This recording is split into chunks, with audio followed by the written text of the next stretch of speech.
தரணி வாழ் தமிழர்களின் இதய ஒலி தமிழன் 24.com. சாமி சிலையின் கையில் ரத்தம் சொட்ட துண்டாக கிடந்த மனித தலை வழக்கில் புதிய திருப்பம்.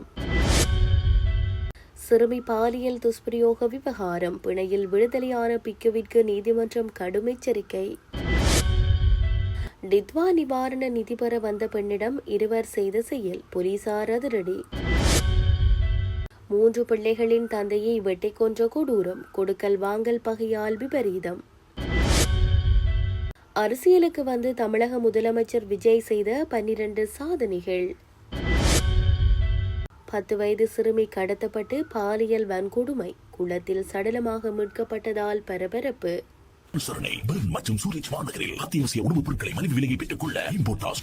தொடர்பென விரிவான செய்திகள். சிறுமியொருவரை பாலியல் துஷ்பிரயோகத்திற்கு உட்படுத்தியதாக குற்றம் சுமத்தப்பட்டு விளக்கமறியலில் வைக்கப்பட்டிருந்த அட்டமஸ்தானாதிபதி பல்லேஹம கேமரத்ன தேரரை நிபந்தனைகளுடன் கூடிய பிணையில் விடுவிக்குமாறு அனுராதபுரம் நீதவான் நீதிமன்றம் உத்தரவிட்டுள்ளது. கம்பஹா பிரிவு போலீஸ் சிறுவர் மற்றும் மகளிர் பணியகத்தினரால் கைது செய்யப்பட்டிருந்த தேரர் அனுராதபுரம் தலைமை நீதவான் முன்னிலையில் ஆஜர்படுத்தப்பட்ட போதே இந்த பிணை உத்தரவு பிறப்பிக்கப்பட்டது. தேரருக்கு தலா 5 மில்லியன் ரூபாய் பெறுமதியான 2 சரீர பிணைகள் மற்றும் 1 லட்சம் ரூபாய் ரொக்க பிணை நீதிமன்றத்தினால் விதிக்கப்பட்டுள்ளது. அத்துடன் வெளிநாடுகளுக்கு செல்வதற்கு நீதிமன்றம் உடனடியாக தடை விதித்துள்ளது. பிணை நிபந்தனைகளை மீறினாலோ அல்லது வழக்கின் சாட்சியாளர்களுக்கு ஏதேனும் ஒரு வழியில் செல்வாக்கு செலுத்த முயன்றாலோ பிணை உத்தரவு உடனடியாக ரத்து செய்யப்பட்டு மீண்டும் விளக்கமறியலில் வைக்கப்படுவார் என நீதவான் கடுமையாக எச்சரிக்கை விடுத்துள்ளார். அம்பலாந்தோட்டை மாமடல பொகுட்டயாய பிரதேசத்தில் நபரொருவரின் கழுத்தை துண்டித்து கொலை செய்து அவரின் தலையை மாமடல சந்தியிலுள்ள சிலையொன்றில் தொங்கவிட்ட சம்பவத்தின் பிரதான சந்தேக நபர் கைது செய்யப்பட்டுள்ளதாக அம்பலாந்தோட்டை போலீசார் தெரிவித்துள்ளனர். இவ்வாறு கைது செய்யப்பட்டவர் கருணே லொக்கா எனப்படுபவர் என விசாரணைகளில் தெரியவந்துள்ளது. இவருக்கு எதிராக பல குற்றவியல் வழக்குகள் தொடர்பாக நீதிமன்றத்தினால் பிடியாணை உத்தரவுகள் பிறப்பிக்கப்பட்டிருந்ததாக காவல்துறையினர் குறிப்பிட்டுள்ளனர். இந்த கொலை சம்பவம் கடந்த 11ஆம் தேதி இரவு நடைபெற்றிருந்தது. அவர் கொலை செய்யப்பட்டதன் பின்னர் அவரது தலை அம்பலாந்தோட்டை மாமடல்ல சந்தியில் அமைந்துள்ள சிலையின் கைகளுக்கு மேல் வைக்கப்பட்டிருந்தது. கொலை செய்யப்பட்ட நபர் இதற்கு முன்னர் மாமடல்ல பிரதேசத்தில் இடம்பெற்ற முக்கொலை சம்பவம் தொடர்பாக கைது செய்யப்பட்டு விளக்கமறியலில் வைக்கப்பட்டு பின்னர் நீதிமன்றத்தினால் பிணையில் செல்ல அனுமதிக்கப்பட்டவர் என்பது விசாரணைகளில் தெரிய வந்துள்ளது. இந்த சம்பவம் குறித்த விசாரணைகளின் போது அம்பலாந்தோட்டை போலீஸ் அதிகாரிகள் சந்தேக நபர் ஒருவரை அப்பகுதியிலேயே கைது செய்திருந்தனர். பின்னர் தங்காலை குற்றப்புலனாய்வு பிரிவின் அதிகாரிகளால் இச்சம்பவத்துடன் தொடர்புடைய மேலும் 2 சந்தேக நபர்கள் லொணுகம்பெஹர பகுதியில் தலைமறைவாகியிருந்த நிலையில் கைது செய்யப்பட்டனர். அவர்கள் ஹம்பாந்தோட்டை நீதவான் நீதிமன்றத்தில் முன்னிலைப்படுத்தப்பட்டதன் பின்னர் ஜூன் மாதம் 4ஆம் தேதி வரை விளக்கமறியலில் வைக்கப்பட்டனர். இதற்கமைய அவர்களிடம் முன்னெடுக்கப்பட்ட விசாரணைகளில் சந்தேக நபர் மாமடல்ல பகுதியில் நடமாடுவதாக தகவல் காவல்துறையினருக்கு கிடைத்திருந்தது. இதன்போது உடனடியாக செயற்பட்ட அம்பலாந்தோட்டை போலீஸ் அதிகாரிகள் நேற்றிரவு சந்தேக நபரை மாமடல பகுதியில் வைத்து கைது செய்தனர். சந்தேக நபரிடம் வாக்குமூலங்களை பெற்றுக்கொண்டதன் பின்னர் அவர் ஹம்பாந்தோட்டை நீதவான் நீதிமன்றத்தில் முன்னிலைப்படுத்தப்பட்டார்.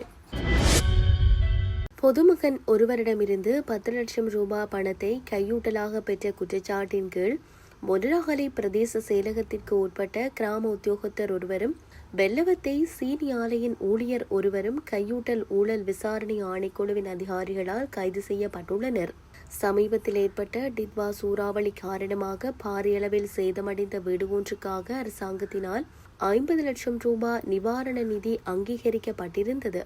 இந்த நிதியை விடுவிப்பதற்காகவே பாதிக்கப்பட்ட பெண்ணிடம் இவர்கள் இருவரும் கையூட்டல் கோரியுள்ளனர். பாதிக்கப்பட்ட பெண்ணின் வீட்டு சேதத்திற்காக அரசாங்கத்தால் அங்கீகரிக்கப்பட்ட 50 லட்சம் ரூபாவில் முதற்கட்ட தவணையாக 2026 ஏப்ரல் 10ஆம் தேதி 20 லட்சம் ரூபாய் பணம் வழங்கப்பட்டுள்ளது. அவ்வாறு வழங்கப்பட்ட முதற்கட்ட நிதியத்திலிருந்தே சந்தேக நபர்கள் இருவரும் 10 லட்சம் ரூபாவை கையூட்டலாக பெற்றுக் கொண்டுள்ளனர். இது மட்டுமன்றி வருங்காலத்தில் அரசாங்கத்தால் விடுவிக்கப்படவிருந்த 2ஆம் மற்றும் 3ஆம் கட்ட தவணை நிதிகளை எவ்வித தடையூறுமின்றி விடுவிப்பதற்கும் தலா 5 லட்சம் ரூபாய் வீதம் கையூட்டலாக வழங்க வேண்டும் என அவர்கள் நிபந்தனை விதித்திருந்தமை முதற்கட்ட விசாரணைகளில் இருந்து அம்பலமாகியுள்ளது. சம்பவம் தொடர்பாக கைது செய்யப்பட்ட சந்தேக நபர்கள் இருவரும் மொனராகலை நீதவான் நீதிமன்றத்தில் முன்னிலைப்படுத்தப்பட்டதை அடுத்து எதிர்வரும் மே மாதம் 25ஆம் தேதி வரை அவர்களை விளக்கமறியலில் வைக்குமாறு நீதவான் உத்தரவிட்டுள்ளார். இதுகுறித்த மேலதிக விசாரணைகளை கையூட்டல் ஊழல் ஒழிப்பு பிரிவினர் மேற்கொண்டு வருகின்றனர்.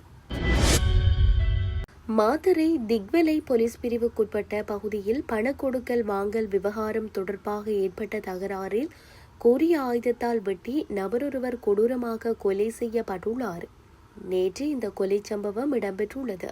இந்த சம்பவம் குறித்து மேலும் தெரிய வருவது, உயிரிழந்த நபருக்கும் மற்றொரு தரப்பிற்கும் இடையே நீண்ட நாட்களாக கொடுக்கல் வாங்கல் தொடர்பில் பிரச்சினை இருந்து வந்துள்ளது.